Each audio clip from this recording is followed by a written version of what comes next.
Hey, good afternoon, everybody. It is April 2nd, 2022. We are reading in the New Testament. We are reading in the book of 1 Corinthians. We're going to read chapter 10:1 to 11:1. I don't want you to forget, dear brothers and sisters, about our ancestors in the wilderness long ago. All of them were guided by a cloud that moved ahead of them, and all of them walked through the sea on dry ground. In the cloud and in the sea, all of them were baptized as followers of Moses. All of them ate the same spiritual food, and all of them drank the same spiritual water. For they drank from the spiritual rock that traveled with them, and that rock was Christ. Yet God was not pleased with most of them, and their bodies were scattered in the wilderness. These things happened as a warning to us, so that we would not create evil things as they did, or worship idols as some of them did.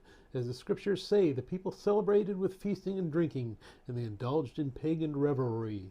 And we must not engage in sexual immorality, as some of them did, causing 23,000 of them to die in one day. Nor shall we put Christ to the test, as some of them did, and then died from snake bites. And don't grumble, as some of them did, and then were destroyed by the angel of death. These things happened to them as examples for us. They were written down to warn us who live at the end of the age.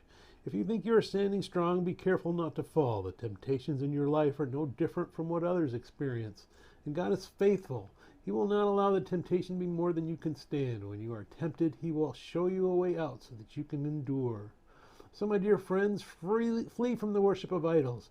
You are reasonable people. Decide for yourself if what I am saying is true. When we bless the cup at the Lord's table, aren't we sharing in the blood of Christ? And when we break the bread, aren't we sharing in the body of Christ?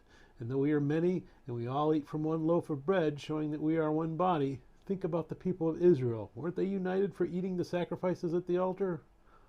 What am I trying to say? Am I saying that food offered to idols has some significance, or that idols are real gods? No, not at all. I am saying that these sacrifices are offered to demons, not to God.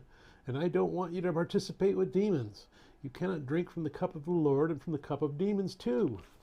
You cannot eat at the Lord's table and at the table of demons too. What? Do we dare to rouse the Lord's jealousy? Do you think we are stronger than He is? You say, I am allowed to eat anything, but not everything is good for you. You say, I'm allowed to do anything, but not everything is beneficial. Don't be concerned for your own good, but for the good of others.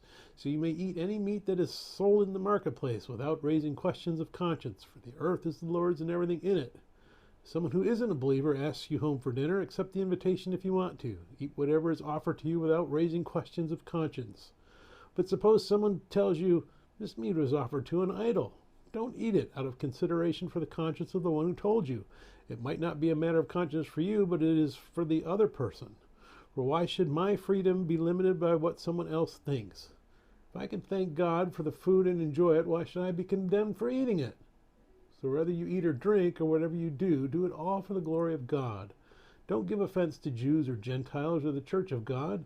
I too try to please everyone in everything I do. I don't just do what is best for me, I do what is best for others, so that many may be saved.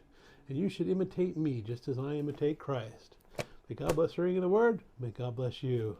Bye.